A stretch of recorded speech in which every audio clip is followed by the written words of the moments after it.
Greetings and warm welcome, dear audience. Um, Welcome again to our professional masterclass. Today, uh, we'll continue on advanced level tools, technique, and publishing. Our topic today is presenting research effectively, lecture 20 by Ambassador Professor Dr. Rania Lampu. Welcome, Dr. Rania.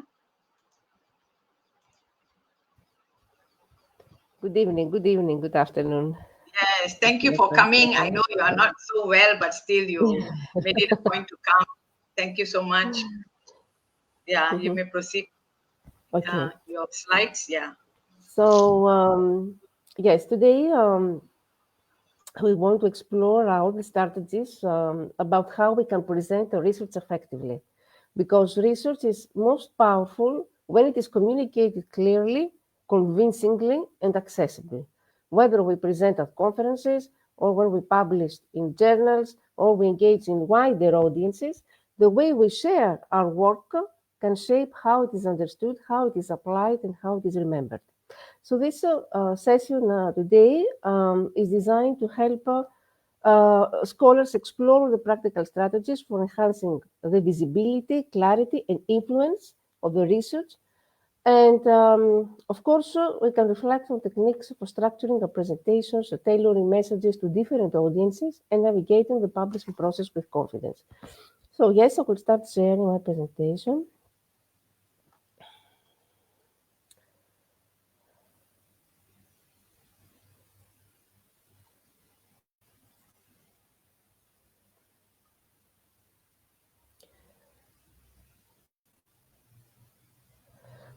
Yes, Dr. your Stel, slide is on. is Yeah. visible. Can you see the change of Yes. slides also? Yes. Okay, thank you. Thank you. So, what are, first of all, the key differences when we talk about the general research communication between writing for academic or non academic audiences? This actually writing depends and differs mainly in purpose, style, tone, structure, evidence, and support. And of course, the length and the depth. So, first of all, we talk about purpose. With academic writing, we aim to contribute to scholarly knowledge, present research, or analyze concepts with evidence. On the other hand, with non academic writing, we aim to inform, entertain, or persuade, or connect with a broader public. In terms of audience, for academic writing, our audience is, of course, specialists, professors, researchers, or students familiar with the field. With non-academic audience, we have general leaders or professionals outside the field or the public with diverse backgrounds.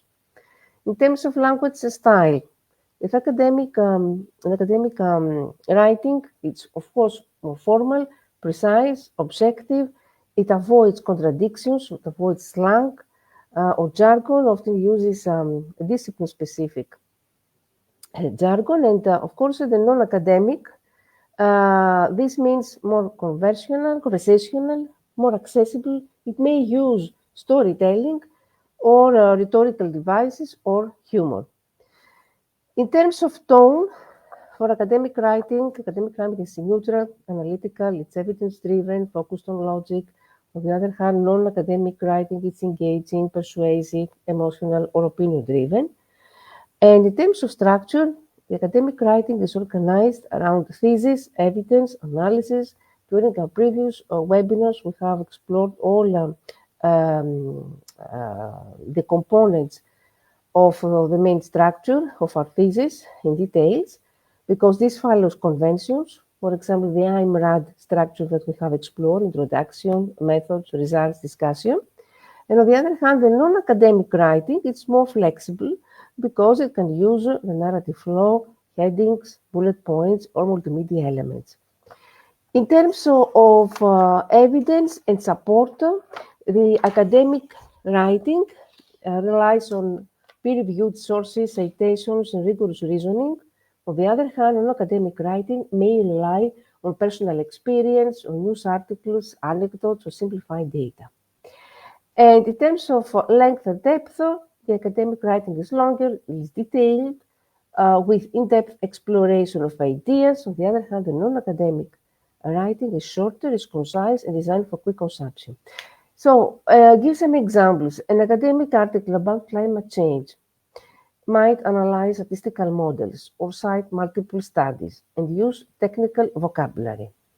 A non-academic piece, like a blog or a magazine article on climate change, might tell the story of a farmer dealing with drought, or a use of cosplaying language and focus on practical impact.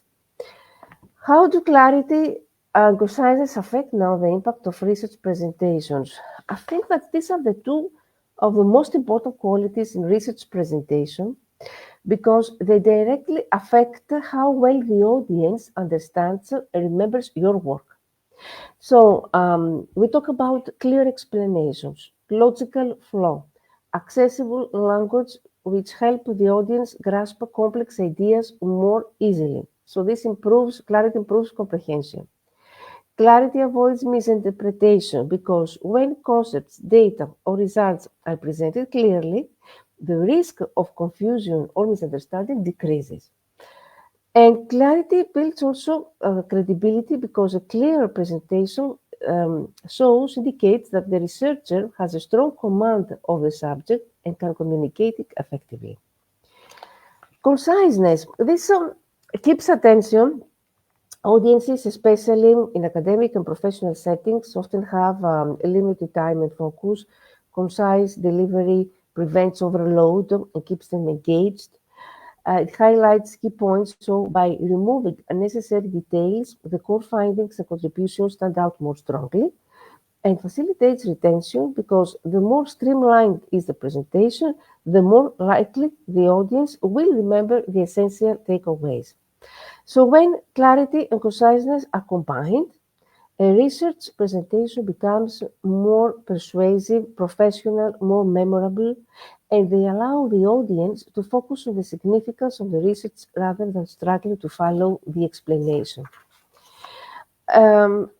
Here we can see that storytelling plays a powerful role in making a research memorable. Why? Because storytelling can transform abstract data and complex findings into something people can relate to, understand, and recall. So some key ways it does this: through a human connection. Storytelling introduces characters, context, emotion, which helps audiences connect to the why behind the research, not just the what. So a personal story or case study makes the application of research more tangible. Narratives always provide also structure, beginning, middle, end, which helps audiences follow and retain key points compared to raw statistics or technical language. So we talk about more improved comprehension. Emotional engagement, because emotions act as memory markers. So by embedding findings within stories that spark curiosity or empathy or surprise, researchers make the work stick in people's minds. And accessibility, because storytelling translates jargon and technical detail into everyday language and familiar scenarios, making research accessible to non-experts. A persuasive impact, because stories can highlight the real-world stakes of a study, motivating action or policy change more effectively than numbers alone. Now, already in previous sessions, we have explored how should be the writing structure for publication. The common structures used is first IMRAD, introduction, which states the problem, the research question significance, or methods which explain how the study was conducted, so that it allows for replicability, and results which present our findings clearly, using often tables and figures. And of course, discussion, because discussion interprets results, relates them to existing research, and acknowledges limitations. The abstracts, we have said many times that the abstracts should include a concise summary of the entire paper, and often structure with background, with methods, results, with conclusion, and with keywords should include terms that improve discoverability in databases. The literature review section, of course, the This summarizes existing scholarship and identifies research gaps. And why it is effective? Because it shows awareness of the scholarly conversation. It establishes the study's originality and necessity. Of course, the conclusion, because sometimes it's separate from discussion. Wait a minute. Here we are. Conclusion sometimes is separate from discussion because summarizes the key findings, implications, and future directions, and why it is effective because leaves readers with clear takeaways and next steps. So, first, an introduction, and the first part, they are effective because we talk about a logical flow from the problem towards the process, after the findings, after the meaning. We talk about a universally recognized format, make it easier for scholars to locate specific information, and supports clarity and transparency. The abstract, we said that it gives readers a snapshot before committing to the full paper, and it facilitates indexing and research visibility. And of course, there are variations by discipline. For example, for humanities and social sciences, we may use essay-like structures, thematic or chronological or theoretical frameworks, in terms of case studies. They're often structured as background. They have this precise structure, background, case description, analysis, conclusion, and systematic reviews or meta-analysis, which follow the Prisma guidelines, which includes search strategies, selection criteria, and synthesis. So, big picture. Standard structures like IMRAD and are effective because they provide consistency across genres and disciplines, allow readers to scan quickly for the sections most relevant to them.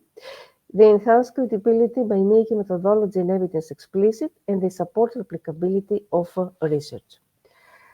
Now, how we tailor a manuscript, the specific aims and scope of a journal? This is crucial for increasing the chances of acceptance. So reviewers and editors look for alignment between our work and the journal's mission, audience, and publishing priorities. So how we can do this effectively? We can analyze the journal's aims and scope carefully. So we read the aims and scope section of the journal's website.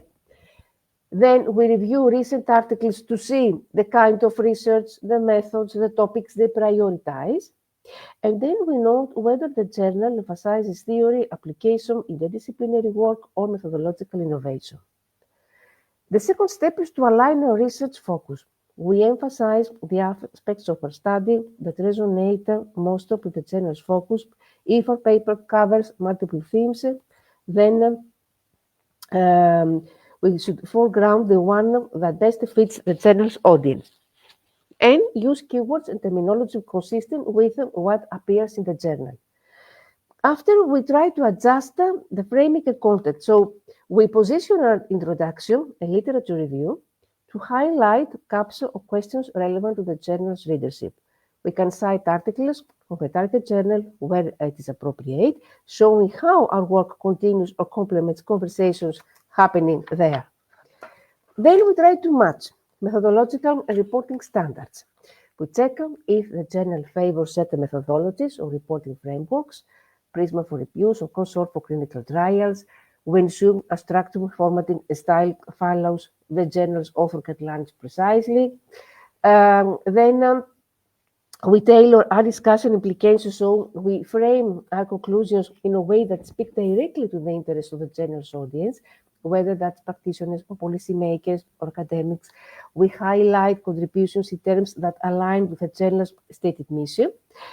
And we fine-tune tone and style. So some journals value accessibility for a broad readership, while others expect highly technical writing.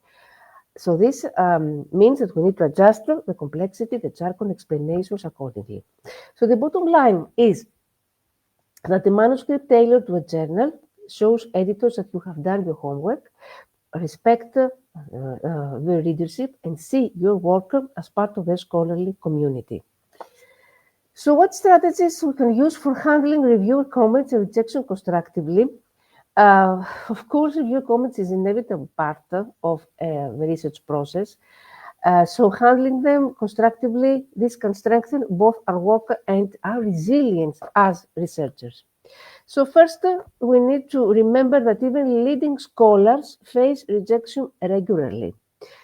So we need to see feedback not as a personal attack, but as an opportunity to refine the research and communication. So first, reframe rejection as part of the process. Second, we need to give ourselves time to process the emotions, that could be disappointment or frustration or even defensiveness before drafting the response.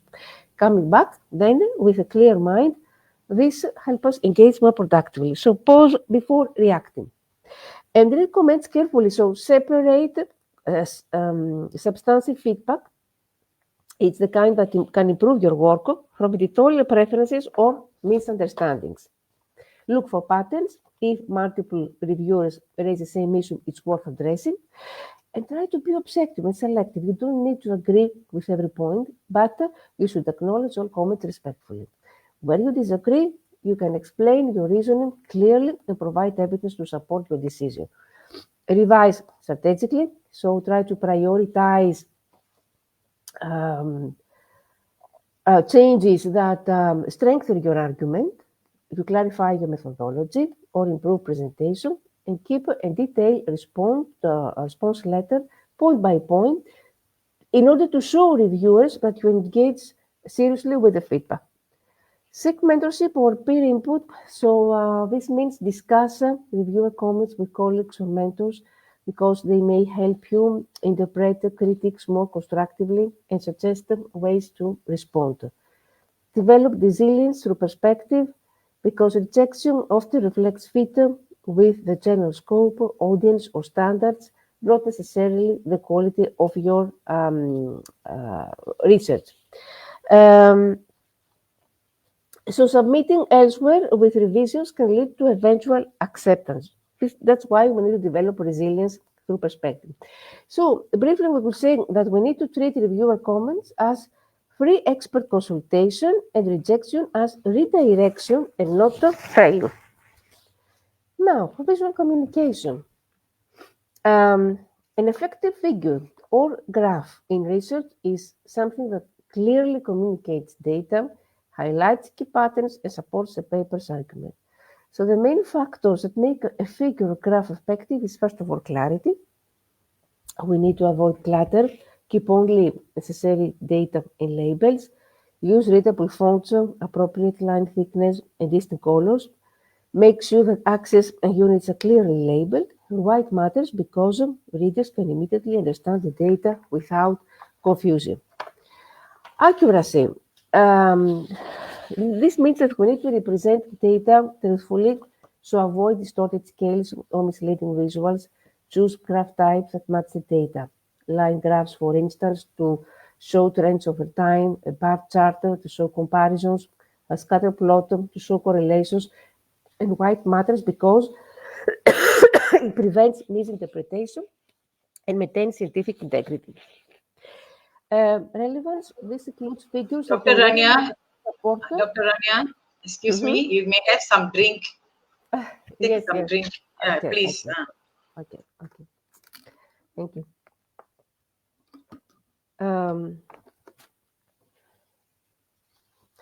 So clarity, accuracy, relevance.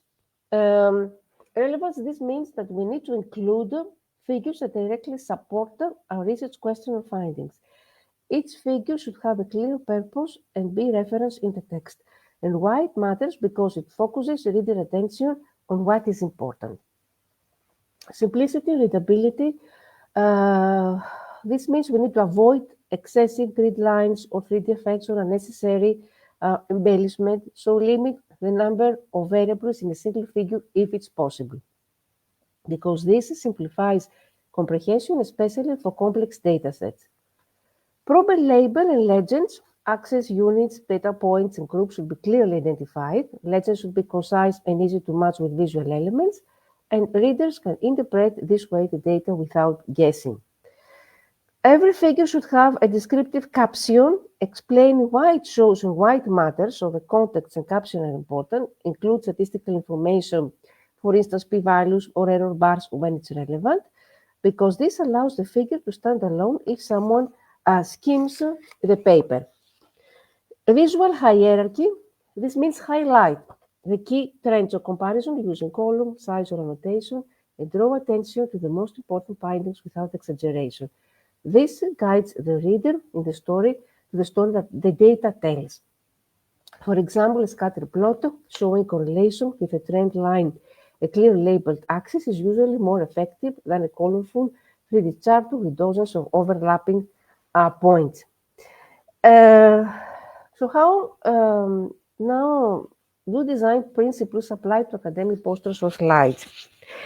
These design principles like contrast or alignment, or consistency or hierarchy are essential for making academic posters and slides clear, engaging, and easy to follow. Contrast helps important information stand out and guides the audience attention. So we use different font size and colors or ways to distinguish headings from body text. We apply contrasting colors, or we highlight key figures or results with bold colors or shapes. The alignment is important because this creates a sense of order and makes the layout visually organized. So how we can apply this through aligning text, images, and graphics along a grid or a common axis. And we try to keep margins consistent to avoid a cluttered appearance. The proper alignment makes content easier to scan and improves professionalism. Consistency, the aim of this is that it builds familiarity and reduces cognitive load for viewers. How we can apply consistency? By using a consistent font style or size hierarchy, color palette throughout the poster or slides, by applying consistent styles for heading, captions, and bullet points, and the hierarchy, the aim is that it guides the viewer's attention in order of importance. We can use the size, boldness, or positioning to show which elements are most important. We can arrange content logically, so introduction, methods, results, conclusion, and visual hierarchy ensures that key messages are absorbed even at a glance. So when these principles are applied together, posters and slides become more readable, more visually appealing, and effective at communicating research. They help the audience focus on the main points without getting lost in clutter or distractions. What are the common pitfalls now in using PowerPoint or Keynote or Prezi for research talks? It's something that I have discussed with Dr. Estera many times, how we can structure and organize a PowerPoint. So the first mistake is that when we overload slides with text. Walls of text are hard to read and make audiences disengage this way. So the tip is to use bullet points sparingly and highlight only key ideas. Aim for clarity and brevity. The second mistake is that when we use excessive animations or transitions, flashy effects can distract from the content or appear unprofessional. So the tip is that we need to keep animation simple and purposeful, for example, to guide attention to a chart. Poor visual design, when you use small fonts, clashing colors, or low contrast backgrounds, which make slides hard to read. So the tip here is to stick to clean, high contrast layout, use readable fonts, etc. And reading directly from slides makes the talk monotonous and reduces engagement. Another big mistake, the over-reliance on slides. So the tip is to use slides in order to complement your speech, not replace it, and tell the story verbally. Crowded to confusing visuals. When you use complex graphs or charts without clear labels, this can confuse the audience. So the tip is to simplify visuals, to highlight the key trends or findings, and explain them verbally. Present-specific pitfalls, when you, for example, you excessively zoom, so this can cause disorientation or distraction. So this means that we can use Prezi's movements sparingly, keep the flow logical and intuitive. Overstuffed slides can lead to rushed delivery or skipped content. So the tip is to practice your talk with the slides to ensure that you can cover each point comfortably. So ignore timing and pacing. And when you don't consider the audience, using highly technical visuals or jargon, this can alienate non-specialists. So The tip here is to tailor your slides to the audience background and level of expertise. So slides should enhance your talk, not overshadow your talk. Less is more. Clarity, simplicity, and focus on your narrative are what make your research presentations memorable. Now, for the oral conference presentations, adapting a research presentation for different audiences involves adjusting language, depth, visuals, and emphasis to match the audience knowledge and interest. So first, we need to use, according to the expert audience, we use discipline-specific jargon, technical terms, and precise definitions. For the lay audience, we use plain language. We avoid jargon, we explain concepts with simple analogies or metaphors. In terms of depth of content, for the experts, we include detailed methodology, data analysis, statistical tests, or literature context. For the lay audience, we, on the other hand, we focus on the big picture, on the main findings, the practical applications. So we skip complex statistical details. In terms of structure and flow, for the expert audience, this can follow a traditional research structure with emphasis on methods and results. For the lay audience, we can use a narrative structure, problem, approach, outcome, impact in order to maintain engagement. For visuals, we use complex graphs or tables or models with full labels in order to show this to expert audience. For the lay audience, we can use simplified visuals, diagrams, or infographics and charts highlighting trends or key takeaways. We can add storytelling elements also, real examples or real-life examples or icons or images to make data relatable. And for tone and delivery, the expert audience should be formal, precise, analytical. The lay audience, they should be conversational engagement and sometimes humorous to maintain interest. The engagement techniques for the expert audience means encourage questions, debates, in the deep discussions. For the lay audience, use storytelling, analogies, interactive polls, or demonstrations to make concepts tangible. We emphasize relevance. For the expert audience, we highlight contribution to the field, novelty, theoretical implications. And on the other hand, for the lay audience, we highlight practical impacts, everyday applications, or social benefits. So the tip is to think of it as zooming in or zooming out. So for experts, experts want the fine-grained details. And on the other hand, lay audience want the white matters view. So we need to have this in mind, the difference in mind. Handling time limits effectively in oral presentations also is crucial for keeping the audience engaged and ensuring that your key points are delivered. No, it's very difficult because me too, I have an issue to stick to the time in my presentations. So first we need to plan and prioritize, identify the core messages and key points that we must convey, rank supporting details by importance, and be ready to skip less critical ones if needed. And structure your talk into a clear beginning, middle, and end to make timing predictable. Practice with timing. So you can rehearse your presentation multiple times with a timer to see how long it actually takes. Record yourself to check pacing, pauses, and transitions. Adjust content or speaking speed to fit the allotted time. Of course, you can use visual cues, so that would be slide numbers or a sample timer that can help you track the progress without distracting the audience. You can consider including a slide at the midpoint and near the end to remind yourself or remind remaining time. Manage speaking pace, speak clearly, but avoid rushing, which can reduce comprehension, or use natural pauses to emphasize points, but trim unnecessary filler words, and practice also modulating speed to ensure critical points get appropriate emphasis. Then prepare flexible content. This means that you can have optional slides or examples ready in case time allows for extra details. And you can prepare shortened versions of explanations that can be delivered quickly if you run out of time. Conclude strategically, always leave time for a brief summary or takeaway.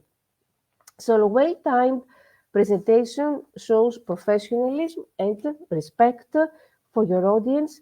Practicing with timing is the single most effective way to avoid surprises. How we can respond effectively to challenging questions during a Q&A session. I think many speakers are afraid of this part of the section, but maybe they don't know some of these questions.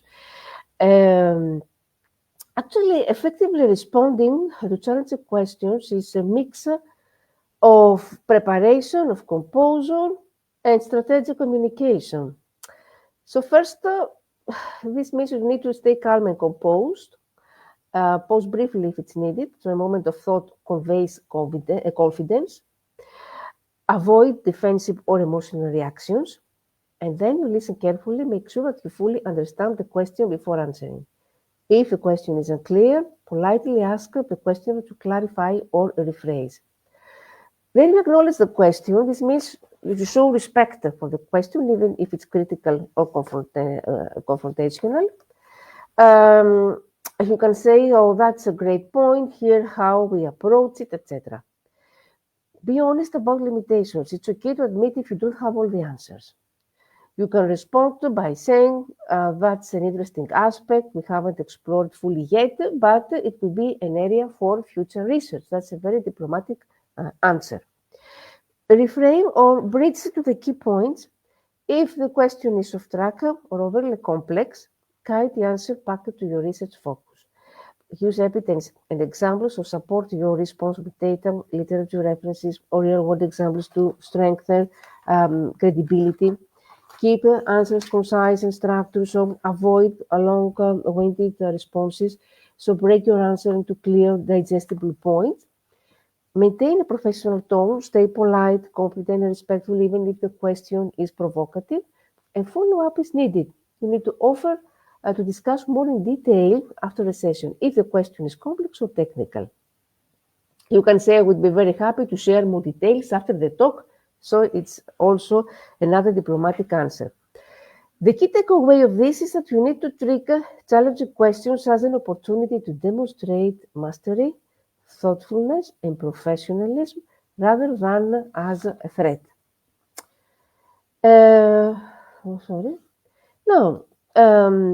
Publishing strategy and ethics.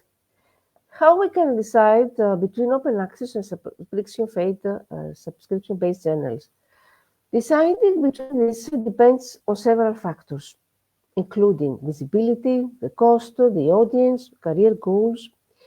In terms of accessibility and reach, open access, of course, are freely available to anyone with an internet connection. The pros is that it's about higher potential readership and citations of greater public impact. But on the other hand, the negative point is that some open access journals charge article processing fees. Subscription-based journals are articles behind the paywall only subscribers or institutions can access. The positive point is that often no publication fee for authors. It depends on journal, of course. But the negative point is that, of course, it has a limited audience outside academia, so fewer casual readers. In terms of cost, many open access journals require APCs which can range from hundreds to thousands of dollars. Some institutions or grants cover APCs. And on the other hand, subscription-based, usually there is no here publication fee for authors. In terms of audience and impact, the open access, ideally the goal is to reach a broader audience, including policymakers, practitioners, or the general public. On the other hand, subscription-based journals works well if targeting specialist academic audiences within your field. In terms of journal reputation impact factor, high impact journals can be either open access or subscription-based, so we need to always check the journal indexing, peer review, rigor, reputation, rather than just accessibility. Some funding agencies require open access publication for research they support. And for academic career advancement, publishing in high impact, reputable journals matters more than the access model alone. In terms of speed of publication, open access journals sometimes have faster review publication times, but this varies. Subscription journals may have longer processes due to high submission volumes. There are hybrid options. Some subscription journals offer hybrid open access, letting authors pay to make the article freely accessible while the channel remains subscription based. So what is the decision framework? That you need to consider first, who do you want to reach? Specialists, the general public? Can you afford APCs, or does your grant cover them? Does your field value open access visibility or general prestige more? Other funding requirements or institutional mandates for open access? Remember all the risks of predatory publishing. Predatory publishing is a serious concern for researchers. Why? Because it can harm our reputation, waste resources, and undermine scientific integrity. What are the risks? The damage to reputation, because publishing in predatory can signal poor judgment to peers, funding agencies, and employers. Work may not be taken seriously if it appears in journals lacking credibility. Articles may be published without proper review, leading to errors or unsupported claims. So low-quality publications can misinform readers or distort scientific records. The financial loss. Predatory channels often charge high publication fees without providing legitimate editorial services. Fees are rarely refundable, and the return on investment in terms of career advancement is minimal. Limited visibility in indexing. These journals are often not indexed in major databases, PubMed or Scopus. Work may not reach the intended scholarly audience or be cited appropriately. Any intellectual property risk, because some predatory journals may misuse submitted content or fail to respect copyright. So how to avoid predatory publishing? What are the strategies? Of course, verify the inclusion of the journal in reputable indexes, Web of Science, or Scopus, or PubMed. Look for a clear editorial board with recognized experts. Assess whether the journal has a transparent peer review process and publication policy, so check the journal's credibility. Use trusted lists and tools, directory of open access journals, list reputable open access journals, so you can check for this. Think, Check, Submit provides a checklist to evaluate journals. Evaluate communications, so be cautious of unsolicited emails aggressively soliciting submissions. Predatory journals often promise extremely fast publication with little review. And review past publications. Read articles already published in the journal to assess quality and relevance. Seek mentorship, so ask colleagues, supervisors, or librarians for guidance on reputable journals in your field. The bottom line is that you need to always research the journal thoroughly, prioritize reputable outlets, because this ensures your work is respected, is widely disseminated, and contributes meaningfully to the scientific community. And how does one balance the need for visibility with ethical authorship practices?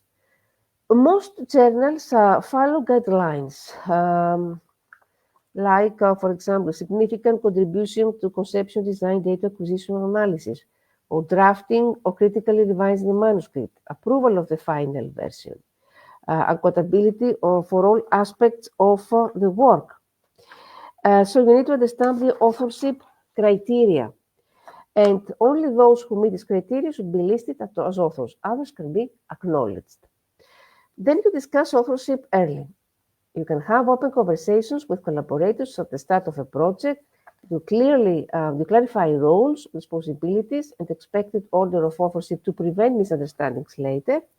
You ensure fair credit, so lead authorship should reflect significant intellectual contributions, not seniority or politics, and avoid what we call gift or ghost authorship. Both are unethical and can damage reputations.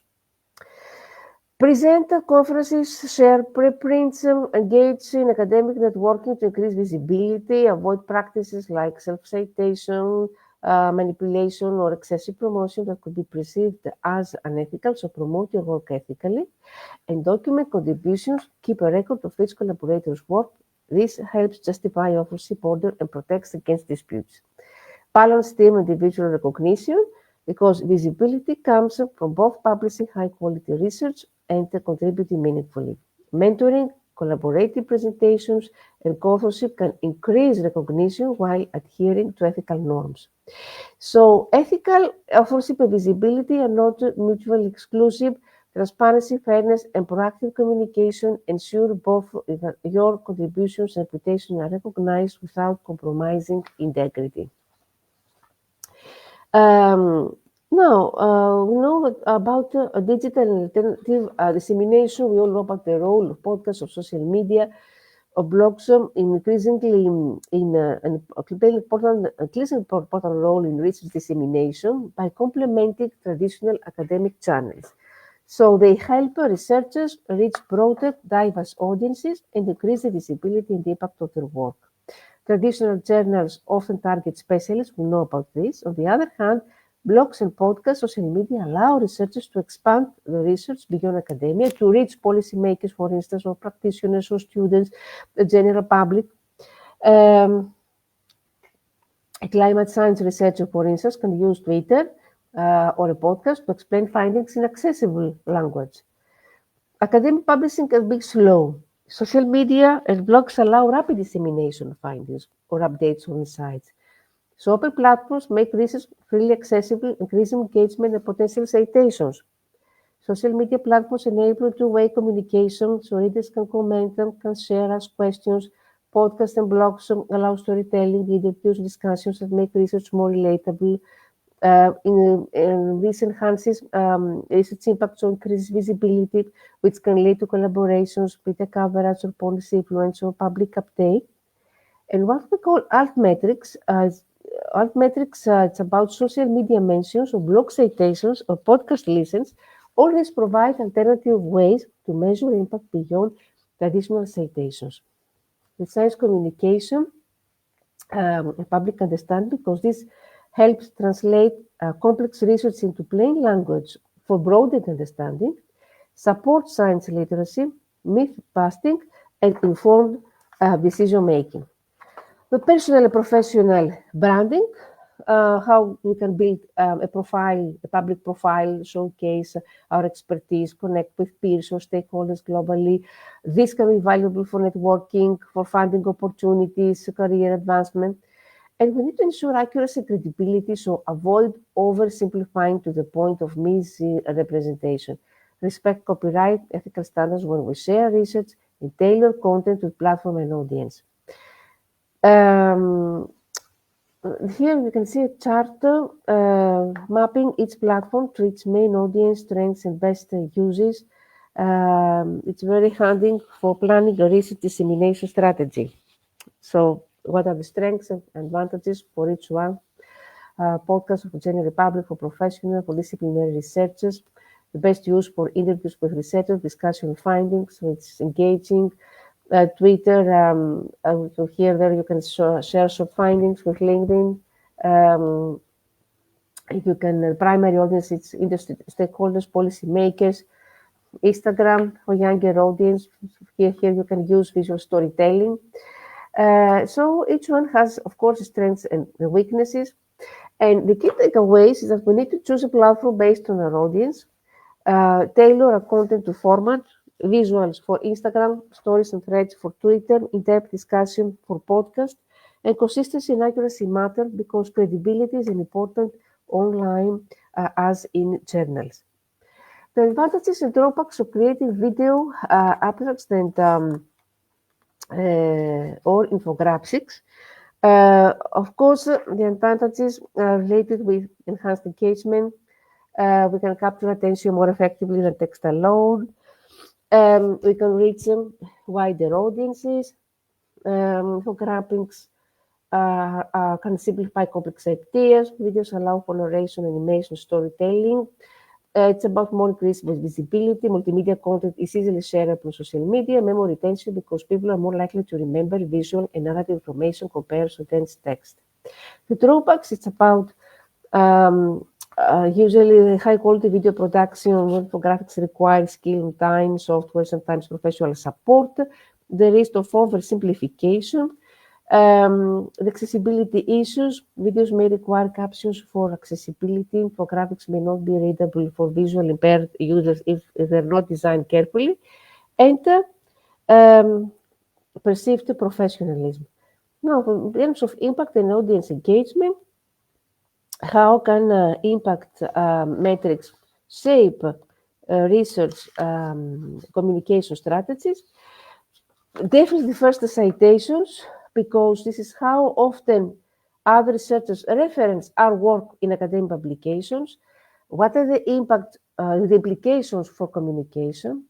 That it focuses on publishing high quality, peer-reviewed journals with strong academic visibility, ensure clarity, recall, and relevance of the field to engage citation, promote work within scholarly networks, conferences, seminars, research groups, so we can highlight novel contributions, methods, or data that peers are likely to build on.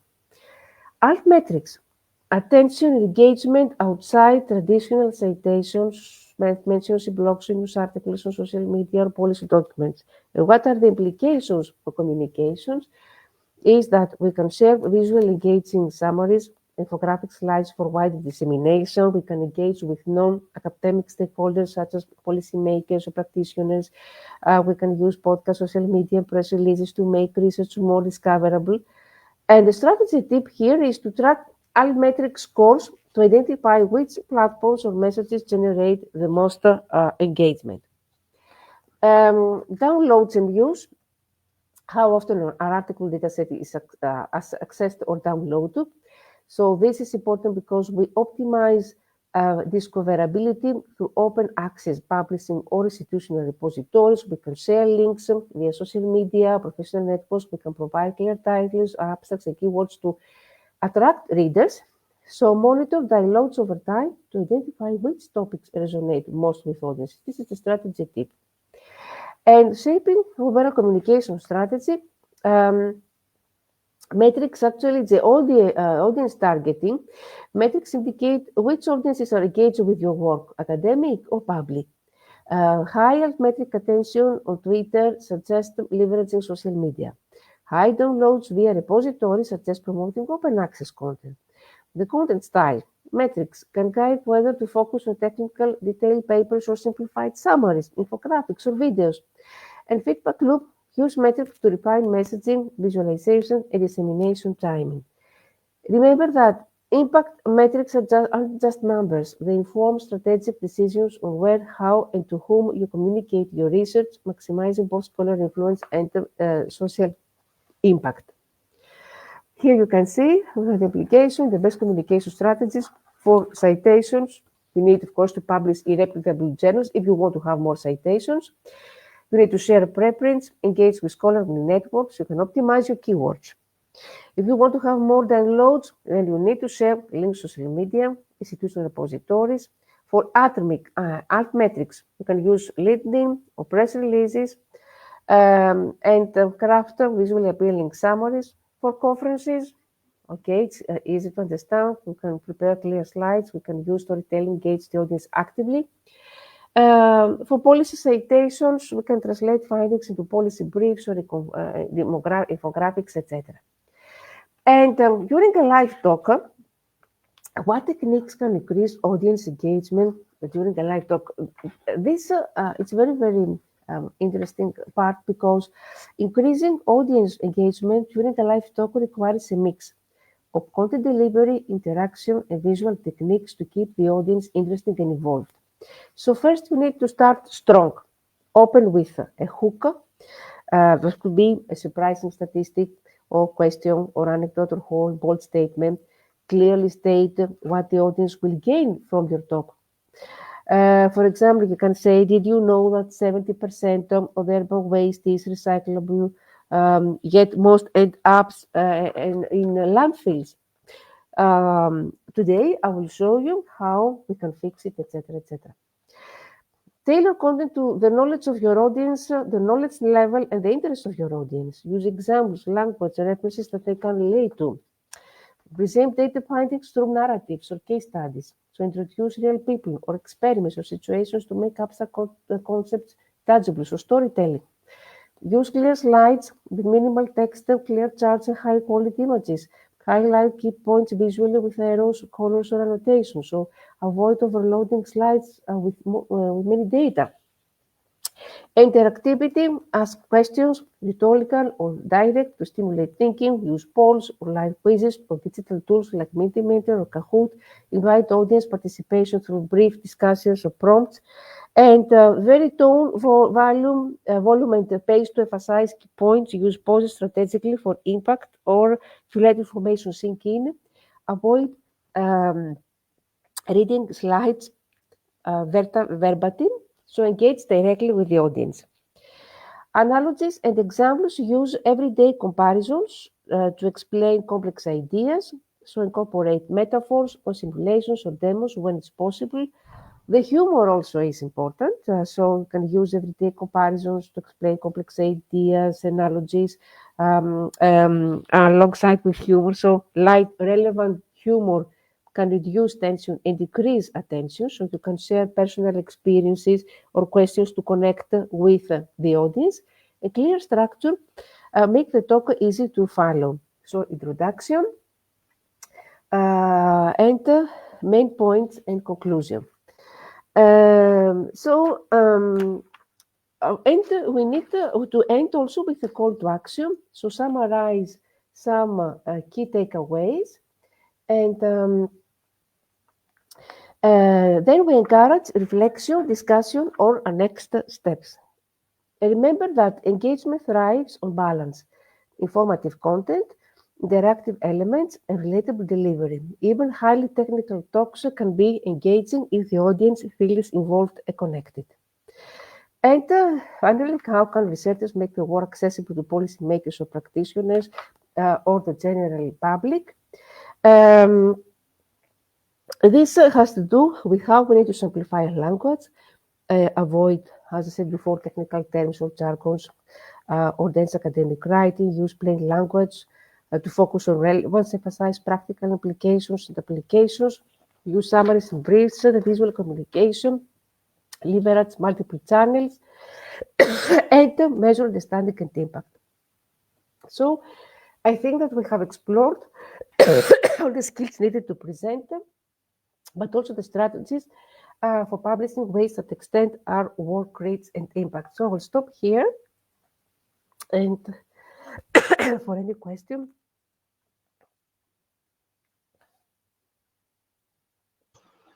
Well, really, it has been very taxing for you today, Dr. Rania. Thank you so much for this very inspiring session today, and especially areas where, you know, the last one was also very interesting. I think it applies for everybody, where what is important when you create live talks and all that, you know, how to make your live talks more effective. Well, that's very interesting, and I think everybody can use this session as a guide for whatever they do, especially online and offline presentation, on research, not only on research, even in their daily work. Yeah, thank you so much, dear audience. Thank you so much for your time today, and thank you for following us. Next week, Dr. Rania will be, I think now on, professional masterclass will be on Saturday, because there's some inconvenience on Thursday, so we have shifted to Saturday evening at 7 p.m. So we'll see you next week with another new level. I think this is a mastery level. Yeah. So till we meet again next Saturday for another class, and of course, as usual, on Wednesday we have our sustainable development goal. Thank you so much. Happy weekend and good night. Good morning. Good afternoon.